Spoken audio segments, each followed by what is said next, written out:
കേരളത്തിലെ ഏറ്റവും മികച്ച കർഷക പ്രതിഭയെ കണ്ടെത്തി ആദരിക്കുന്നതിനായി മലയാള മനോരമ ഏർപ്പെടുത്തിയ കർഷകശ്രീ പുരസ്കാരത്തിൻ്റെ 2026 അവകാശിയെ പ്രഖ്യാപിക്കുകയാണ്.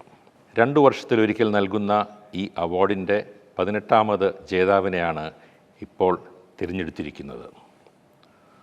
പുരസ്കാരത്തിന് പരിഗണിക്കപ്പെടാനായി സംസ്ഥാനത്തിൻ്റെ വിവിധ ഭാഗങ്ങളിൽ നിന്ന് 117 നാമനിർദ്ദേശങ്ങൾ ലഭിക്കുകയുണ്ടായി. ആദ്യഘട്ടത്തിൽ സൂക്ഷ്മ പരിശോധനയുടെ അടിസ്ഥാനത്തിൽ 19 കർഷകരെ തിരഞ്ഞെടുത്ത് അവരുടെ കൃഷിയിടവും കൃഷിരീതികളും വിദഗ്ധ സംഘം നേരിട്ട് വിശദമായി പരിശോധിച്ചു.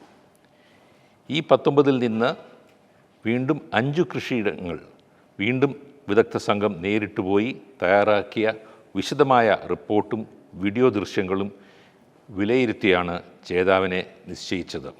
വിശദമായ ആലോചനയുടെയും നിരീക്ഷണങ്ങളുടെയും അടിസ്ഥാനത്തിൽ കർഷകശ്രീ 2026 എറണാകുളം, ഇലഞ്ഞി, പെരുമ്പടവം, വെളിയത്തുമാലിൽ ശ്രീ മോനു വർഗീസ് മാമൻ തിരഞ്ഞെടുക്കപ്പെട്ടു.